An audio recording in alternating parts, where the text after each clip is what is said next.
Good morning, friends. Uh, I think today we are going to see continuation of the blast furnace lecture. In the last two lectures, we have completed basically the introduction part, then and the reactions that are occurring in the stack shaft region of blast furnace.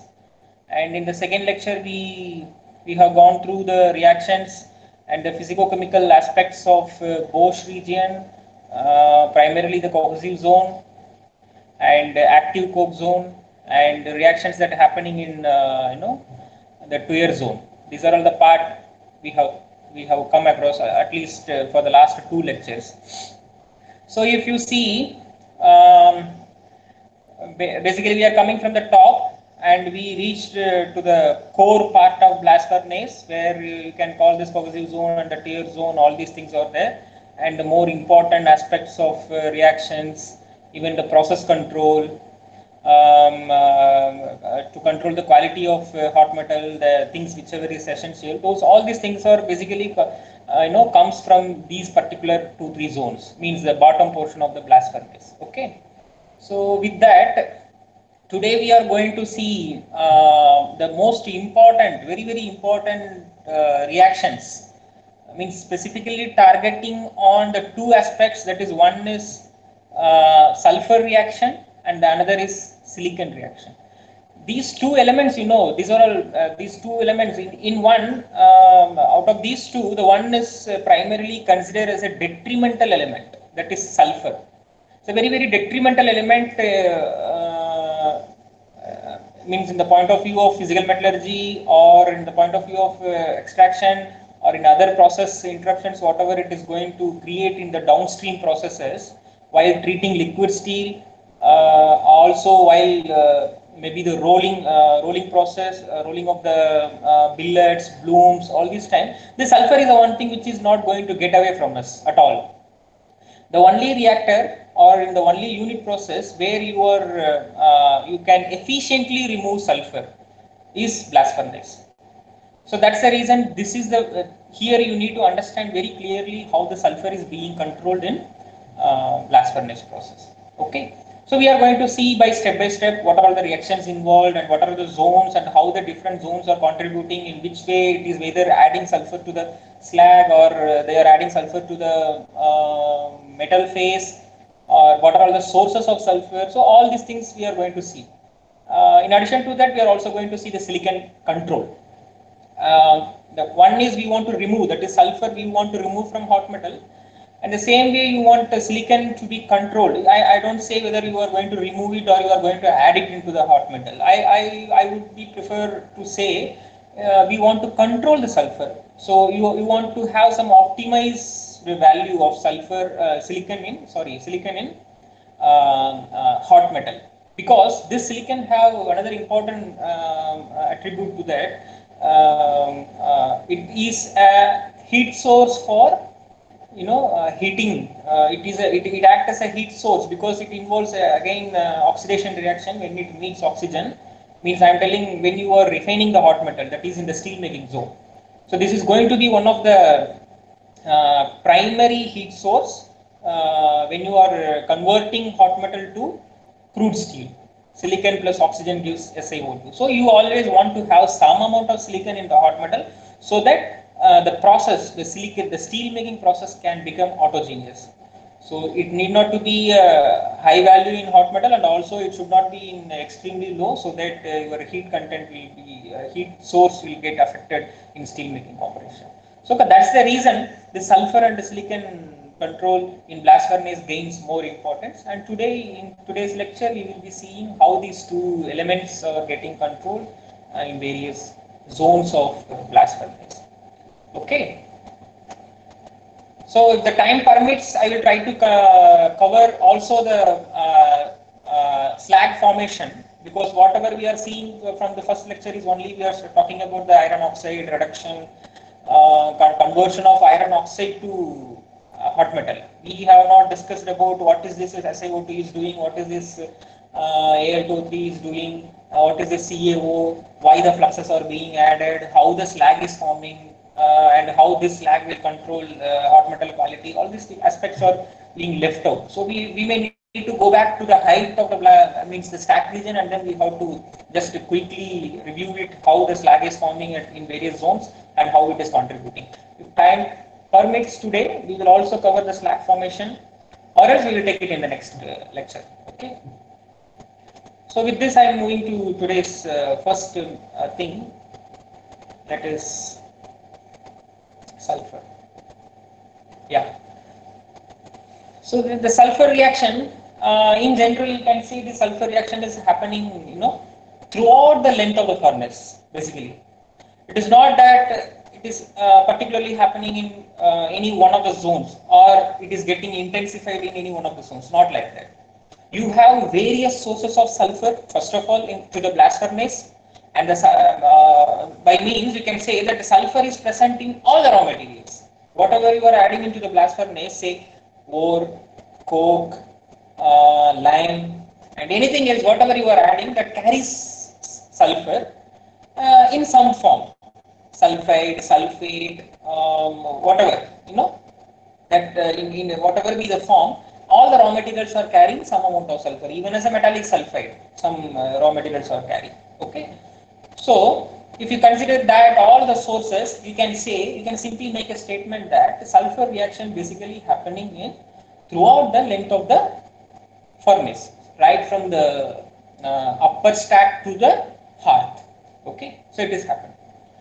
So the primary source for sulfur, you can consider it is coke. Other than coke, it is also present in iron ore, it is also present in lime, it is also present in other fluxes, whatever you are adding. Okay, so the primary source is basically the coke, what you are adding metallurgical coke as a reductant, and we have already seen that coke have unimaginable properties or role in blast furnace.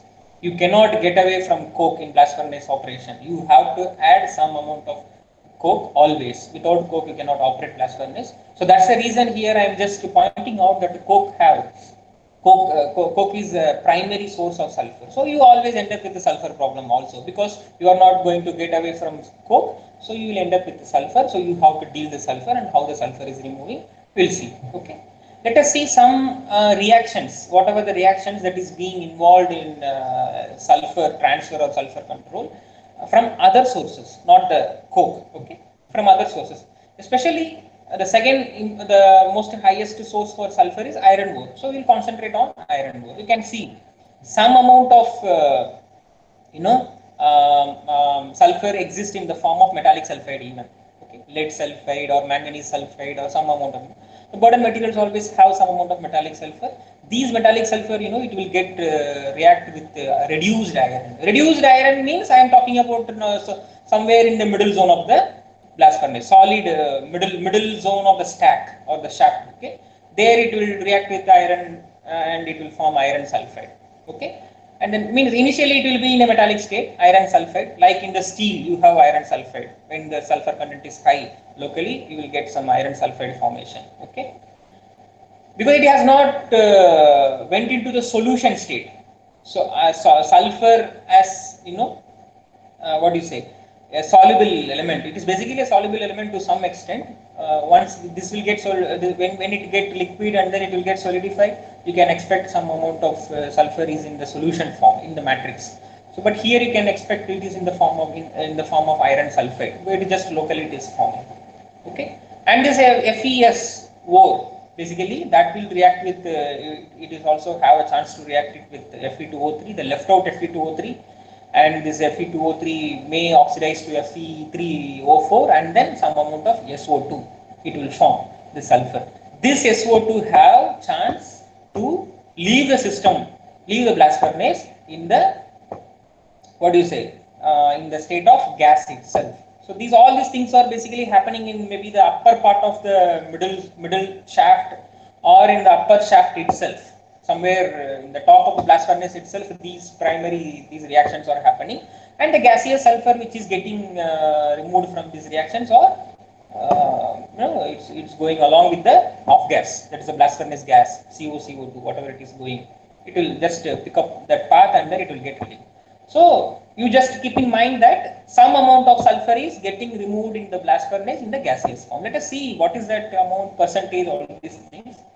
Okay. And this SO2 can also react with carbon and it can form S2. S2 is another gaseous form, and the CO it can generate. And this Fe, it can react with the generated S2 gas, because the total shaft is involved in gas solid reaction. Okay. So whatever the gas is generated because of any chemical reaction, that definitely will have some interaction with other materials what it is coming, because it's a counter current reactor. There is a chance that the gas can interact with the solid and then some reactions can happen. So that is what happening. SO2 can react with carbon. Carbon is a solid here, and the Fe can react with the generated S2. S2 is gas here. The Fe is a solid here. So a kind of shifting of the sulfur from one phase to another, because there is a intermediate carrier is there, that is a gaseous phase. Some gaseous phase sulfur is forming. So there is a shifting of sulfur from ore to coke, coke to ore, and some amount of gases can leave the system as SO2 or S2. All these things is possible. Okay. Now let us concentrate the other source, that is a flux. What we are talking about is a flux. It's a lime. Lime is also having some sulfur in it, and sulfur can present in the form of CaS. Okay. This also have a chance to react with FeO, is unreduced iron oxide. Then it can turns to a CaO and FeS. This reaction you might have come across at several stages of your curriculum. This is a desulfuration reaction, they call it as. But here it is something like CaS is indicated as a flux, and FeO is indicated again as a kind of slag, and then CaO plus FeS. It can be represented in another way, where sulfur in the metal can be removed with the help of CaO. Okay, it's another way of representing the desulfuration reaction. Okay, so and also there is one phase you may be surprised to see, that SiO. We'll see how this SiO is generating and where is the source and where it is coming. All these things we will see when we talk about the silicon control. Okay. Now just keep in mind there is one another phase, that is SiO, which can also have chance to react with CaS, and it can form SiS and it can form CaO. And this SiS again can react with iron, and then it can form iron silicon and then the remaining iron sulfate. So you see, the sulfur that is coming from source other than coke, it involves various reactions throughout the height of the stack, or even you can say throughout the height of the blast furnace. They're just interchanging from here, there, because there is an intermediate gaseous formation of sulfur is also happening. Okay, but these reactions is not contributing much in removal of sulfur, basically, because it is also happening in a similar way, like what we already discussed, that alkali cycle. Alkali will get removed at the high temperature, it will go with the off gas, and then it will condense, it will condense, evolve. So this cycle, kind of alkali cycle, the sulfur is also playing here. There is a limited chance that the sulfur can escape from the blast furnace. So you can assume that maybe some 5% of the total sulfur input, okay, into the blast furnace is getting removed because of this sort of reactions. Okay, it's also important to know these reactions are also happening, and these are all the sulfur coming from the other sources.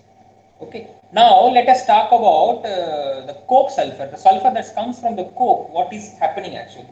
Okay, to that, this coke, as we already indicated, that coke is getting consumed in the Tuyere zone. Okay, that is true. I think it will be at this stage you all are very clear with the concept that the coke is actually getting combusted and it is getting consumed in the Tuyere zone, where the maximum temperature of the blast furnace is attained.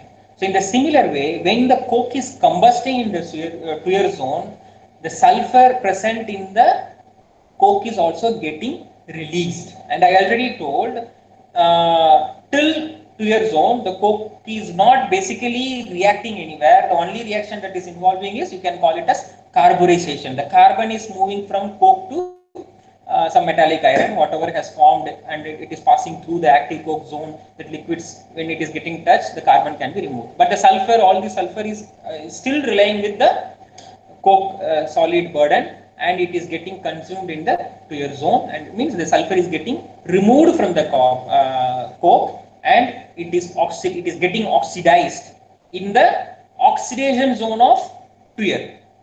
Okay, when the removed sulfur is present in the oxidizing zone of Tuyere, it will form SO2. Okay, and when it is present in the reducing zone of Tuyere, it will form COS. That the last reaction I am telling. This is a COS. The SO2 will, the similar SO2 gas will react with the carbon and it form a COS. But always there is no a proper demarcation that till here this is oxidizing and till here this is reducing. There is an intermediate zone where the mixture of oxidizing and reducing potential exists, where this another two reactions are expected to happen. So ultimately what is happening in the Tuyere zone, the coke is burned and the sulfur associated with the coke is released in the form of SO2, S2, CS2, COS, whatnot. Okay, all sort of gaseous form of sulfur is released. Okay, so that's what indicated here. In the oxidizing zone, primarily it will form SO2, and the middle zone it is expected to form CS2, and in the reducing zone it is expected to form COS. And when you are humidifying the blast, when you are injecting some dosage of moisture into your blast, and there is also a chance H2S can form. That H2O react with the sulfur to form H2S. These all are gaseous phase. And what next it will happen? All these gases will try to move with that reducing mixture, that COCO2. Along with the COCO2, it will just try to come out from the Tuyere zone, and it will pass through the active coke zone and the cohesive zone and stack zone. Okay. Now let us see what it is happening when it is ascending. Basically, the gases are ascending. Especially the gases when it carries the sulfur, sulfide and gases also. Okay, it's clear that ascending gases carry some gaseous sulfur, and that supposed to come in contact with the burden material. Yes, we can accept this fact because the burden materials are trickling down. Maybe either the liquids that is coming from the cohesive zone and the slags that is coming from the cohesive zone, or else any frozen metallic part or the slag, whatever present in the active zone, active coke zone that is attached with the solid cokes on the surface, everything is coming into contact with the ascending gas which carries this sulfur. So what you can expect here in general, the sulfur in slag and sulfur in metal together will get increased. Okay, it will get increased, it will absorb, the slag will absorb sulfur from gas, ascending gas, because you have in slag you can have some MnO, FeO, CaO, all these oxides are having. When you see the potential of converting that oxides to sulfide, definitely there can be existence of negative free energy. So some amount of sulfide formation from these monoxides are possible. So CaS, FeS, MnS, anything that will try to form sulfide in the slag. So you can conclude that sulfur in slag will get increase.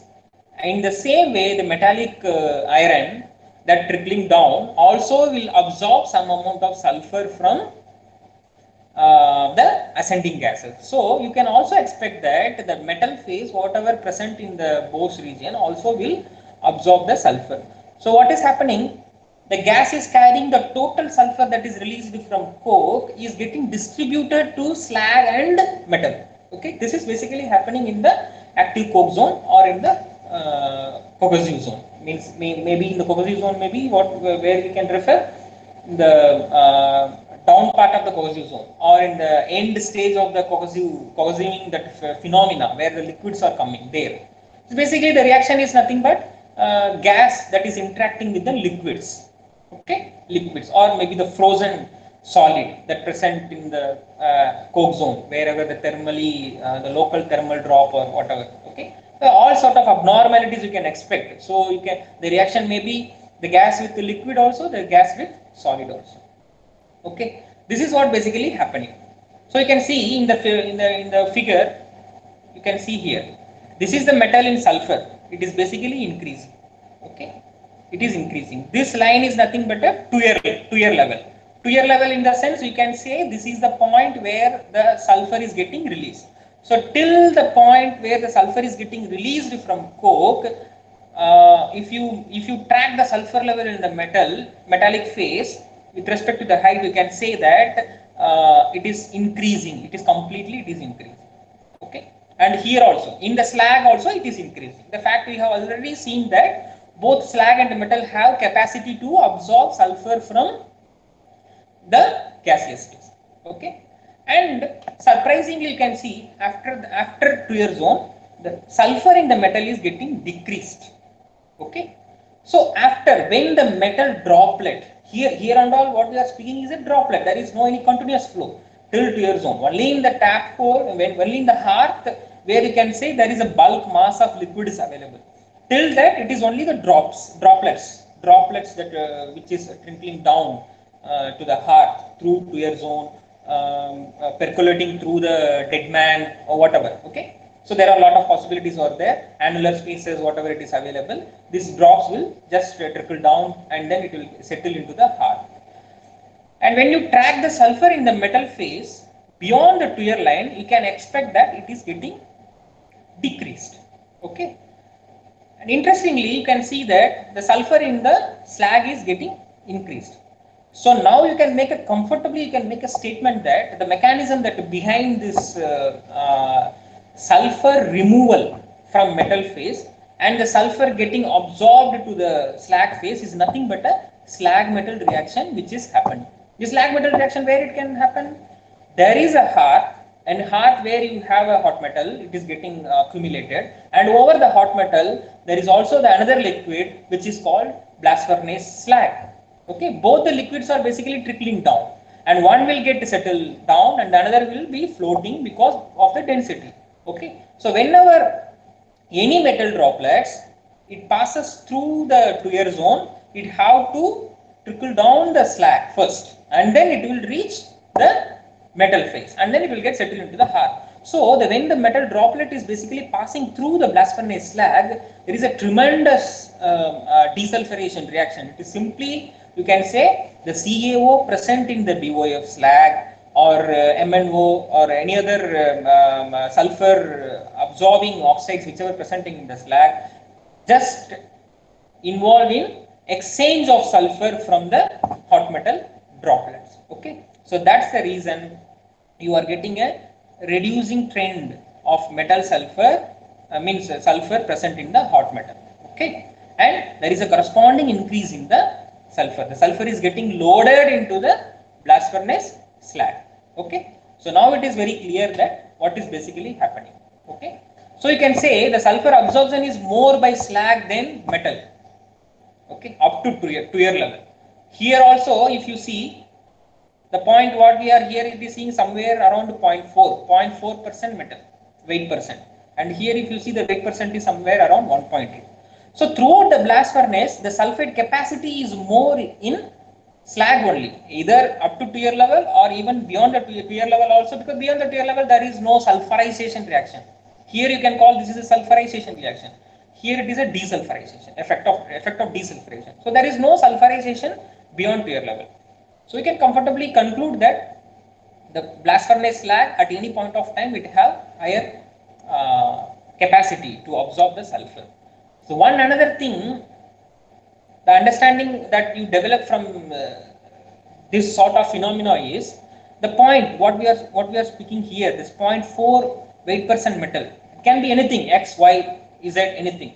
If suppose if you get your sulfur in the metal maybe as low as possible in the 2-year zone with the reference of 2-year zone, then you can produce the hot metal with much lower sulfur, because whatever the slag metal reaction that is happening in means below the 2-year zone, it primarily it is dictated by the that the maximum sulfur level that a hot metal that can have at a 2-year zone, because that is the metal it is going to pass through. So if you have lesser amount of sulfur here, you will end up with further lesser amount of sulfur in the hot metal. So there is a kind of slag engineering is required. The slag that which forms in the Bosch region, should have maximum sulfate capacity, so that the sulfur can be completely transferred to slag in the Bose region itself, and the metal at the Bose region or in the the reference line as per our lecture, that the Tuyer region may have a minimum sulfur in the metal, and at the end of the day you will get a very less sulfur in the hot metal. Okay. Now there is a clue that you got how to remove sulfur efficiently in the blast furnace. So you have to engineer the slag basically. Okay, the slag should have maximum sulfate capacity, so that the maximum sulfur can be absorbed in the slag itself, in the upper part itself, means in the cohesive zone or in the Bose slag, whatever. Okay. So this is what we are going to see in the further slides. You can see the removal criteria about Tuyer. The maximum reaction is associated with the slag formation, and the slag metal separation starts at the Bose region itself. All these facts you can understand now clearly, because in the previous lectures we have seen FeO is getting reduced in the active coke zone, and the iron is separating, slag is forming. So the iron and the slag, the metal phase and the slag phase are separating in these zones, and the partitioning of sulfur also take place from there. So as I already explained, the Bose slag plays vital role in controlling the sulfur. Okay, the reaction is given here. FeS plus CaO gives CaS plus FeO. Okay, if you assume this is a reaction that is happening, is that interchanging of sulfur from metal to slag in these region, then you can expect high temperature and high basicity of slag and low oxidation potential favors forward reaction. Okay, it is nothing but removal of sulfur.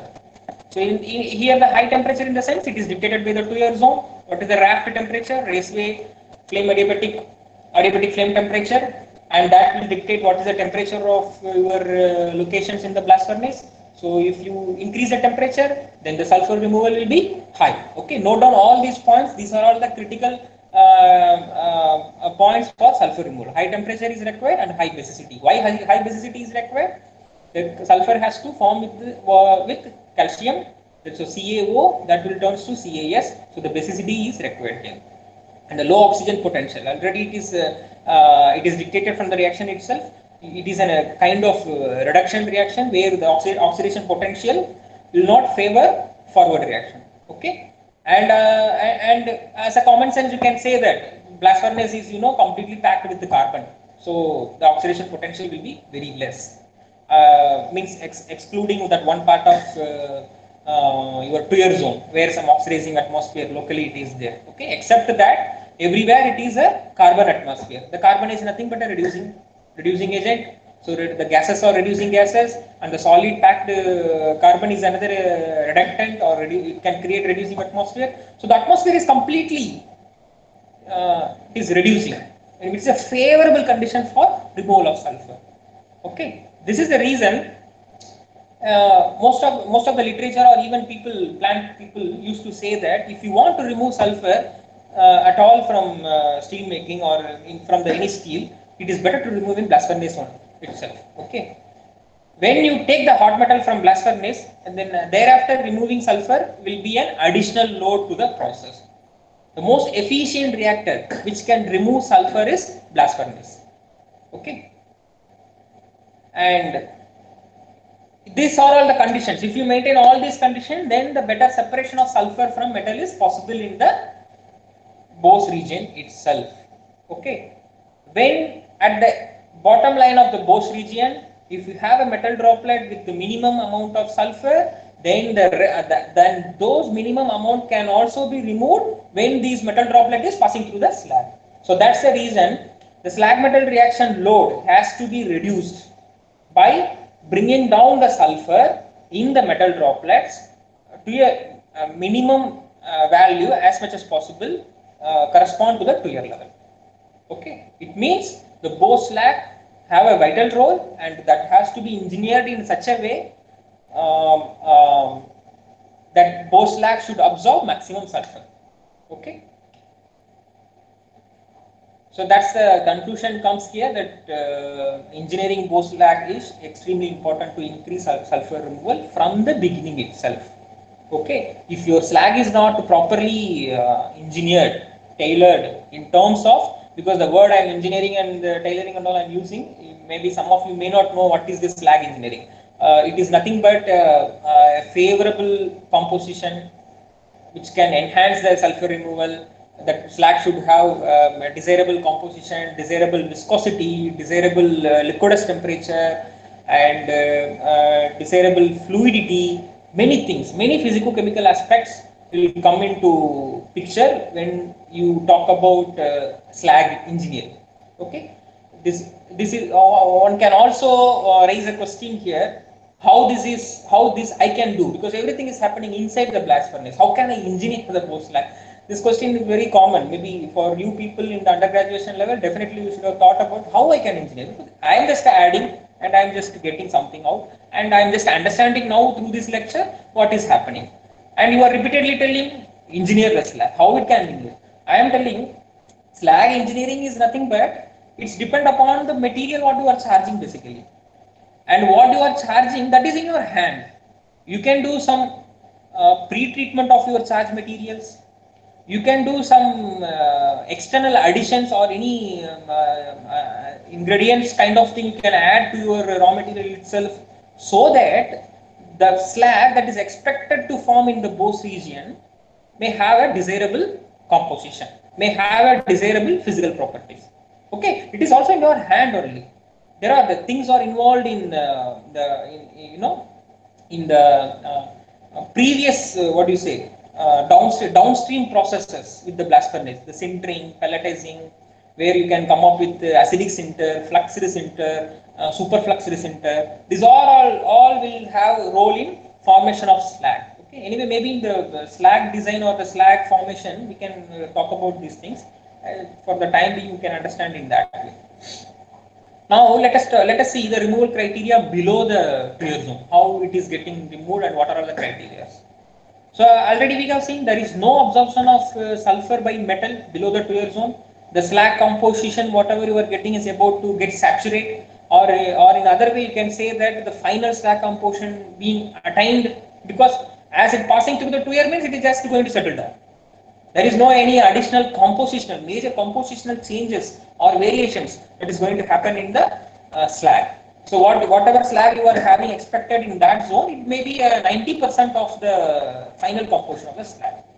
And ultimately the metal droplets are just trickling through the raceways first, and then it will meet the slag. When it is passing through the raceway, oxidizing zone of the raceway, then you can expect some amount of sulfur can be absorbed by the metal.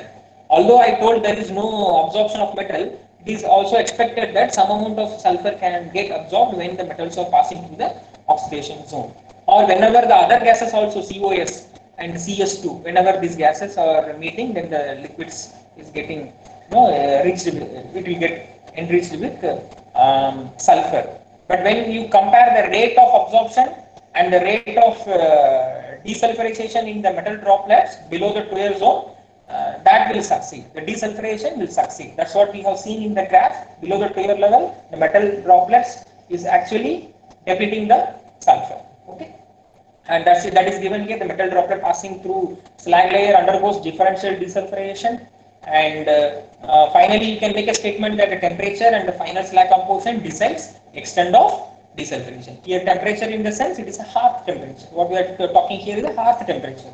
This hearth temperature is again dictated by your clear zone.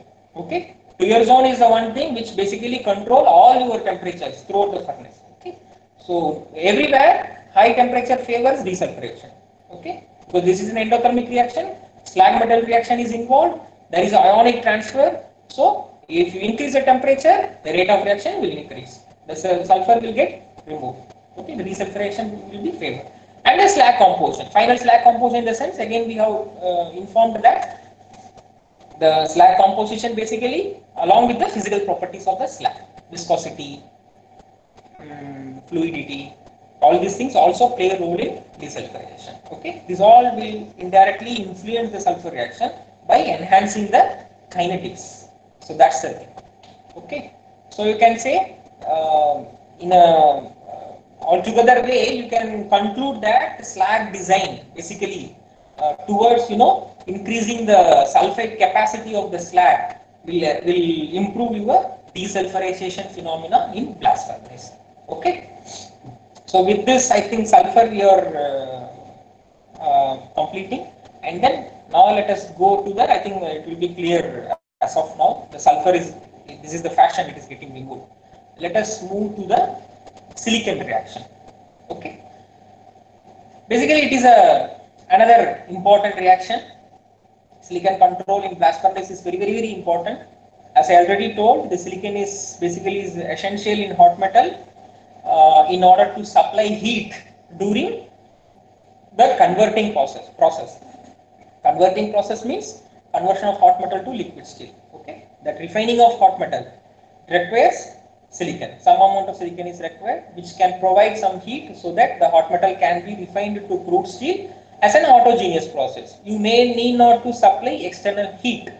Whatever the heat that is generating from silicon reaction will be sufficient enough to process the that converting or refining process. Okay, so silicon is required. How this can be controlled and what are all the factors involved? Let us see. As like sulfur, silicon is also present in all the raw materials. This is one of the most abundant element present in this earth crust. Any natural resources you take that carries some amount of SiO2. Okay, you cannot get away from SiO2 in the naturally occurring materials. Okay, this is understood by everybody. And the same way, whatever raw materials we are using in blast furnace also carries SiO2. Okay, and it is understood that it's very extremely difficult to control silicon in hot metal because a lot of complexities are involved in the silicon control. This is not as straightforward what we have learned just now, this sulfur reaction as like. Okay, there are different reactions, different mechanisms are proposed, and till date we are not, even till date it is not clearly understood how this silicon is basically moving to sulfur metal or slag. That is not clearly understood. So in that way it is dictated, it is extremely difficult to control.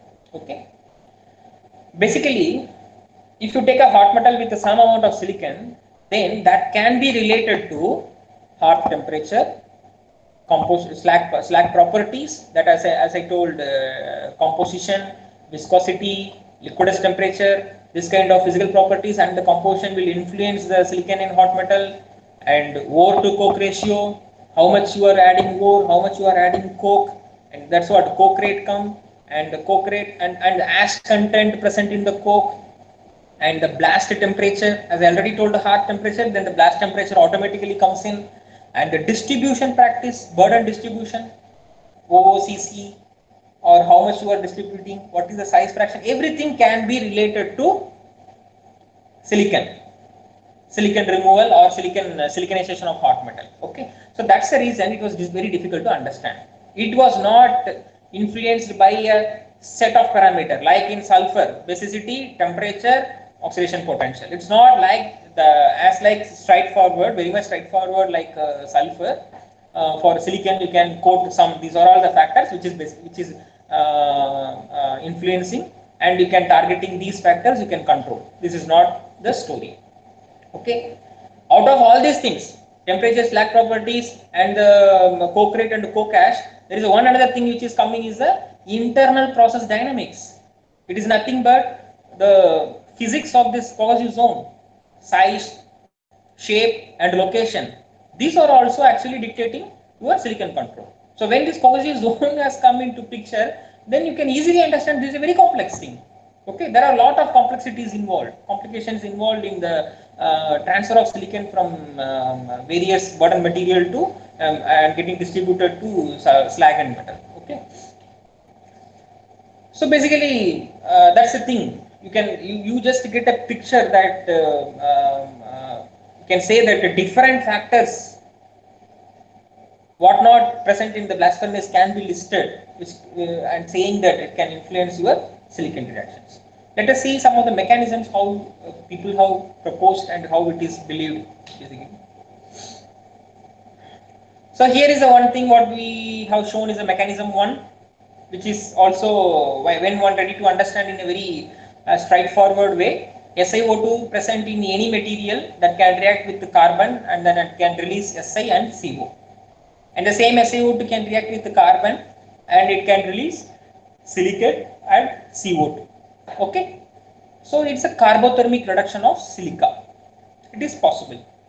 No doubt it is possible when you refer to the Ellingham diagram, as like FeO, MnO and other oxides P2O5 are getting reduced in the reducing atmosphere, in the sense where the carbon is present, the silica is also have chances to react with the carbon to release silicon and CO. Okay. So it is endothermic. And here you can say the silica is present in the slag and the carbon is present in the hot metal, and when the hot metal is passing through the slag, this carbon can reduce silica present in the slag, and it can the siliconization basically it can happen. So that's what this mechanism is projecting. The metal droplets that pass through the slag favors slag metal reaction. Okay. So assuming this mechanism, if you calculate the equilibrium amount of silicon in hot metal at 1300 degrees Celsius. This 1300, or you can even calculate for 1400. These are all assumed to be the hot metal temperature, and you can take comfortably. You can take that hearth temperature may be that a thermally stable hearth minimum it should contain 1300 or 1400 degrees Celsius. If you calculate the equilibrium silicon in hot metal, expected silicon based on this mechanism, it will end up with 4%. Okay, but interestingly, most of the blast furnaces, not almost all the blast furnaces, whichever produces hot metal, that will end up with 1% or even lesser than silicon in hot metal. So you can straight away say that this mechanism is not basically controlling the silicon transfer in hot metal. Okay. If the equilibrium, because almost everything equilibrium is achieved, equilibrium is at least 90% is achieved in blast furnace. In the complete reducing atmosphere, all the iron oxide is getting transferred to iron.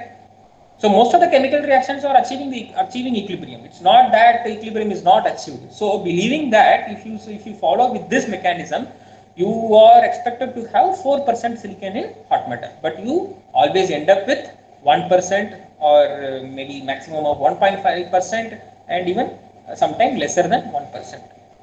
This is the conventional silicon content that most of the blast furnace that produces are present in the hot metal. Okay. Then you can assess what are all the conditions that can favor basically lower silicon in hot metal, because I am getting lower silicon. Okay. So you can say increasing temperature. That is again endothermic reaction. It is a reducing reaction. So it is an endothermic. So increasing the temperature, it will low down, and increasing the PCO, it's a partial pressure of carbon monoxide. This one basically, if you increase the CO partial pressure, then it is expected that reverse reaction is possible. So you are basically preventing this forward reaction. In that way, it is given increasing PCO and decreasing the silica activity. If you decrease the activity of silica, then the forward reaction is controlled.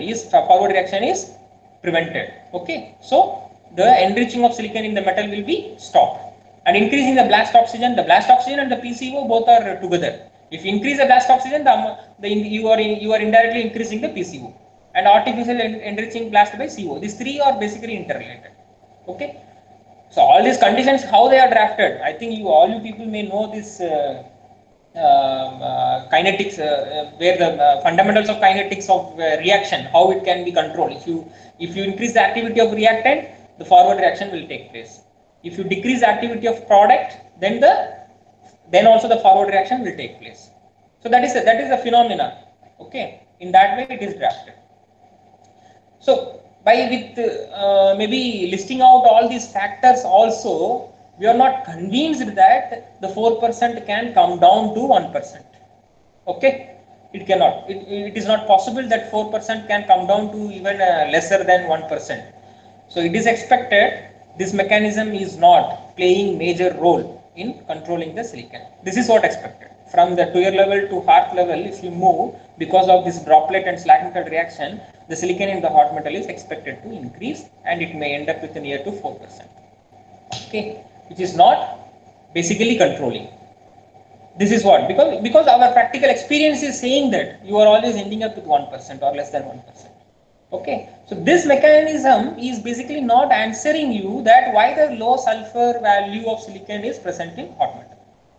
Okay, this was the understanding. This mechanism was the understanding prior to the dissection study done by the Japanese. What I referred in my very first lecture, that the dissection. Okay, that was done by the Japanese. During dissection study, some understanding developed, and with that, the mechanism 2 is basically postulated. That mechanism we'll see. Mechanism 2 basically talk about the gasification of silica. Now you can recall that one phase what I told in the sulfur, SiO. This SiO, basically it is forming. By how it is forming? In the earlier mechanism what we saw, SiO2 is reduced to silicon and CO2 is forming. But it's not true. There is an intermediate reaction which is taking place. It is nothing but SiO2 reacting with the carbon, which is releasing SiO, an unstable product. An unstable or an intermediate product which is generating, that is SiO, and further that SiO will get reduced to SiO. This SiO, it's a peculiar thing is, it is another gaseous, it will be in the gaseous state when you talk about a condition that exists in Tuer. Because as like sulfur, when the coke is combusting and it is getting consumed, the sulfur was released. The same way, the silica associated with the coke is also releasing. How it is releasing? It is releasing in this fashion. It is releasing first SiO, the gaseous, as silica. Means monatomic kind of silicon oxide. Okay, this is basically the partial pressure of SiO is very less, 0.0113 kind of thing. It means the activity of SiO is very less. When the activity of product is very less, then there will be a very fast removal or very fast occurrence of forward reaction. So the total SiO2 that present in the coke basically converted to SiO. Okay, because I'm repeatedly telling the product activity is reduced, the partial pressure of SiO, because you have a huge amount of CO2 there. When you calculate the partial pressure of SiO with these giant oxide mixture CO and CO2, the SiO partial pressure is very less, very minimal, negligible amount. So that the forward reaction is happening in a full-fledged. The rate of this reaction is fully, it's favorable in that condition, and all the SiO2 is turned to SiO. Now, as I already told, any gas that forms in the Tuer zone that has to ascend, that has to move forward through the active coke zone and the cohesive zone and the stack zone. Okay, it has to follow, and when it is ascending, you can expect that SiO can react with metal droplets, deposited active coke zone coke particles and whatnot, anything. Then this can be Fe can absorb silicon, and carbon can reduce SiO and it can form Si, and which can again attach to metal droplets and the CO. This sort of reactions can take place. This reaction is nothing but a siliconization. It releases silicon. So what is basically happening? There is a loading of silicon into the metal droplets. The gaseous phase which is carrying silicon is distributing the silicon again to metal, and also you can see some amount of silicon will be distributed to slag. What slag? There is a Bose slag. Like in a similar way for sulfur, it is also happening. So here I am referring these reaction as a siliconization reaction where the silicon is given to metal phase, and I am referring set of reaction as a desiliconization reaction where the silicon is given to silica as a slag as silica. Okay, so siliconization and desiliconization, both the reactions are happening above Tuer lag. Okay, And now you recall, I also informed that when the metal droplet is passing through the Tuer zone, especially this oxidizing zone, that oxidation, reoxidation of metal droplets will take place.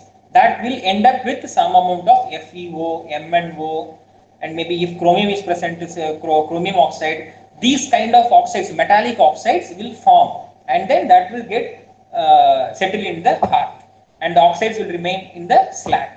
Okay, this FeO, MnO, primarily these two. Okay.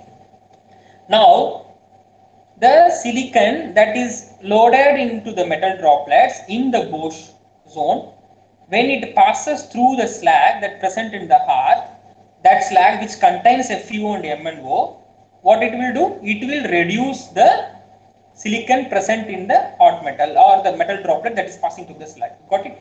It is very simple. Siliconization and desiliconization is happening above the Tuer level, and when the siliconized metal droplets that passes through the hearth slag and which expected to have some amount of FeO and MnO will reduce this siliconized metal droplets. And what it will have? FeO will react with the silicon present in the metal droplet and it will form SiO2. This SiO2 will relay in the slag phase in itself, and the reduced Fe will go into the hot metal. In the same way, MnO can also react in that,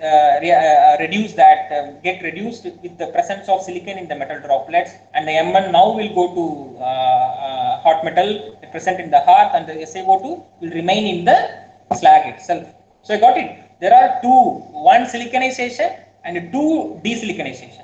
This desiliconization is happening in the Bosch, and this desiliconization is basically happening in the hearth. This is basically a slag metal reaction, and these two are basically a gas and kind of liquid reaction. Okay, so you can expect this sort of profile. This desiliconization, this desiliconization is basically reacting with a kind of slag and a gas. And when you compare this is a gas liquid and this is a gas liquid. Okay, it is true. Just understand, because why I am giving here increasing trend in the both. The viscosity of the slag is not sufficient enough, or the fluidity is not sufficient enough to increase this desiliconization in the Bosch level. So the reactions are very competitive in the Bosch region, and the SiO can give the slag to metal also and the slag also. But if you say the resultant trend will be increasing. Okay, it is very clear, because the slag, slag is a kind of pasty slag in the Bosch. It is not a fluid slag. Slags always have a very high viscosity, and the basicity what we are talking for blast furnace slag is it is around 1 CaO by SiO2. When the basicity increases, when you keep on add CaO by SiO2, when you keep on increase the numerator, the basicity will increase, the fluidity will increase. That CaO by SiO2, I am telling 1% is for a slag that present in the hearth. Then you think about the basicity what it will be in the Bosch region. It will be lesser than, it will be a siliceous slag. SiO2 will be more there. Siliceous slag, okay, a kind of siliceous. So when the SiO2 activity is more, then the forward reaction will be retarded. So that's the reason the resultant trend for silicon in the hot metal in the Bosch region will be increasing. And then the slag metal reaction. This reaction can also be called as deoxidation reaction. Because when you talk about, I think in the later lectures when Sedu will talk about liquid steel refining, I think possibly he will also take the deoxidation. So it's a kind of deoxidation, oxygen removal from slag, when the killing of slag.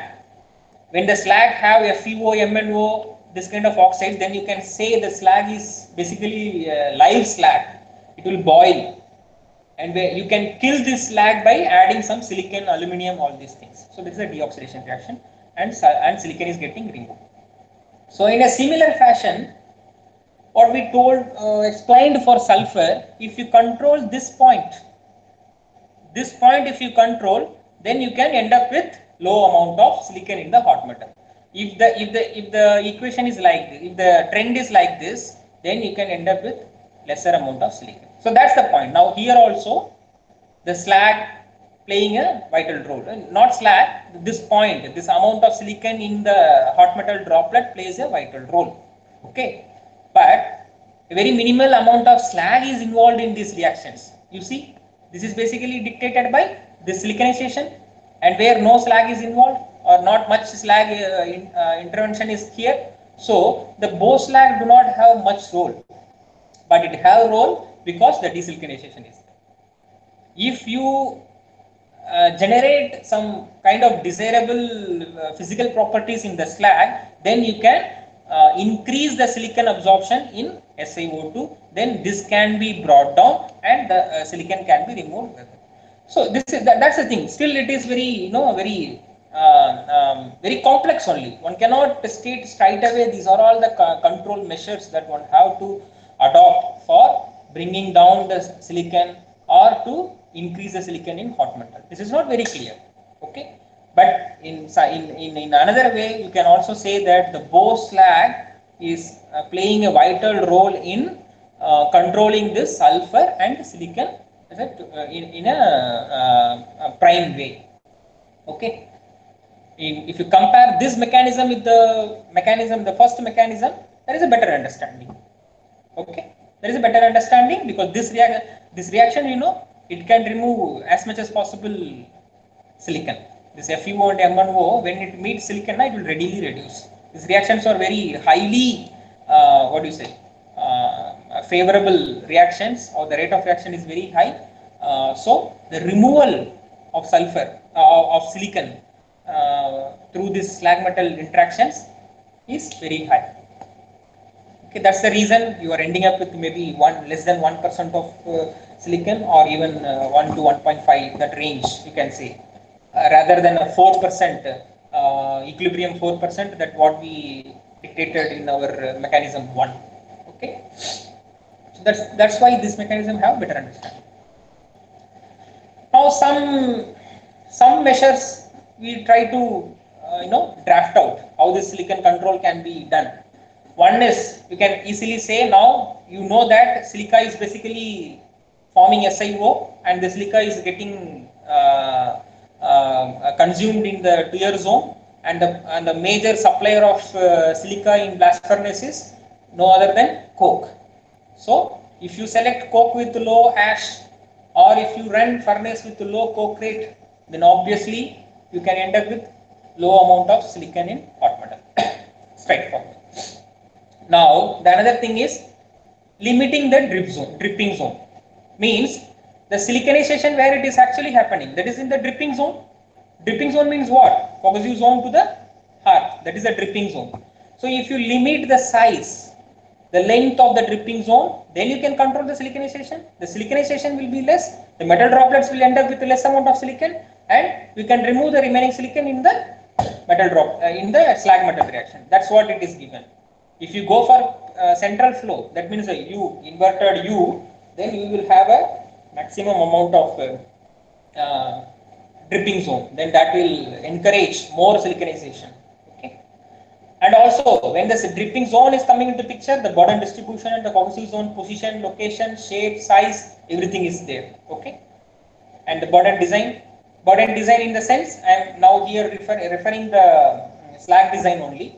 The type of slag that you want to have it in the Bose region, that is also will control. Height of pressure, as I already told, if you give more time, the residence time for the gases to present inside blast furnace, then you can expect more amount of the reaction or the participation of the gases with the burden materials. So that either the siliconization or the desiliconization, both are involving gas. So we are giving here height of pressure can also be one reason, so that you can bring down the hot metal silicon. If you give more time for the gases, then it can have more time to react with the slag, and it can form SiO. The desiliconization in the Bose region I am particularly referring here. And the another thing is, if you drive the furnace very hardly, very fast in the sense, the dripping zone is very less. Basically, you are not allowing sufficient time simply to follow as per the equilibrium or as per the natural phenomena of softening. You are just driving hard. You are just simply melting it. Okay, in that way, the dripping zone will be less and the silicon will be less in the hot metal. And the basic slag. If you have very high basicity of the slag, it means the silica activity will be again silica will be fixed into slag. When you add more CaO, the CaO will fix SiO2. Okay, the CaO will join with the silica and it will not allow that SiO2 to form desiliconization. Okay, that silicon will not go to, siliconization will be prevented. That silica will not react. Okay, in that sense. And again, the temperature. The temperature has to be reduced because when you increase the temperature, the SiO formation will be more. It is simple. If you refer the silicon reaction or the equation in the Ellingham diagram, it is given that at high temperature only the carbothermic reduction of silica will take place. So you have to operate the furnace with lesser raft or the lesser blast temperature so that you can control the silicon in hot metal. Now we can directly correlate. This is just an inverse of sulfur reaction. Okay. If you increase the sulfur reaction, if you increase the temperature, sulfur will be removed from hot metal. Okay. If you increase the here the same temperature, the silicon will be loaded into the hot metal. Okay. The sulfur and the silicon are inverse. If you produce hot metal with lesser sulfur, then it is expected to have more silicon in hot metal. Okay. So that's the reason there has to be some compensation or some optimization between sulfur and silicon is required. Out of all these things, the temperature is the more prime factor for any chemical reaction. That's why I'm just highlighting here the relation of temperature with sulfur and silicon. It have an inverse relation. Okay. So one thing you can also say that the proper burden selection is always preferable for better post-processing. Okay, in the sense post-processing, in the sense for the reactions whatever you are telling. If you select raw material with less amount of silica, then naturally you will end up with minimal silicon source for hot metal. Okay. So I think with this we can stop here because already 1 hour has passed. I know this sulfur and silicon reactions are a little complicated and will be sometime for the beginners will be difficult to understand. So that I could take more time to explain properly, and I also believe I think I have communicated in a better way so that people can easily understand these mechanisms, sulfur and silicon control in blast furnace. Maybe in the coming lecture, one more lecture we can have it for what are the miscellaneous reactions that is happening in blast furnace. 90% of blast furnace is now completed. In my understanding, I can say 90% of blast furnace is completed. Reactions and the phase changes and the complexities. And hereafter, what we are going to see is just a miscellaneous reactions, whatever it is, additional reactions is happening. Maybe some reactions are important and some reactions may be not important to that much. And one thing is left out, that is a slag formation. Also, the part of slag formation is covered in the previous lectures also, in today's lecture also. Let us see very specifically how the slag is forming at different zones, because there is a saying that if you take care of slag, that steel will be automatically taken care. Steel in the sense here it is also applicable for hot metal. So all metallurgists, we should know how the slag is can be prepared in a better way so that the metal phase can getting automatically prepared in terms of quality primarily improve. The quality can be improved automatically by the interaction of metal with slag. So for that, I believe it is essential to have a dedicated lecture on slag formation, and we have it on the next lecture, slag formation and the miscellaneous reactions. And now I can expect maybe some queries or some doubts. If you have, you can just speak it out.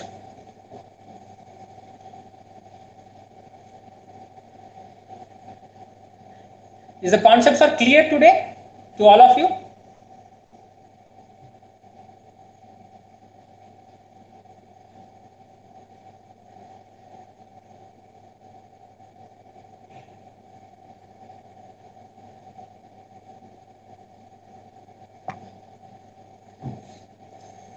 Yeah, I think one have responded. I do not know. What about others? If any, yeah, that is true. You need some time to understand. It is true. If you have any preliminary doubts, there are any clashes in the understanding, then you can rise now itself. So I will try to clear.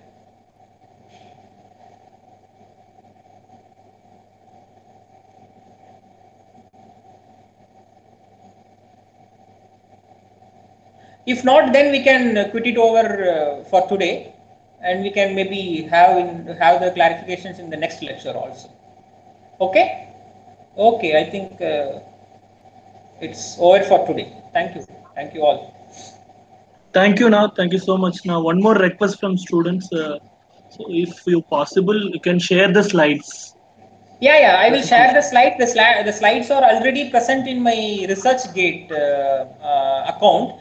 I will try to share the link of my ResearchGate, because where the slides are already there. It is there in online or even in open forum for last 4 5 years. These slides are already there. Okay. Okay. Okay. Okay. Thank you. Okay. Thank Yeah. you. No, thank Thank you you. all. Thank you so Yeah. much.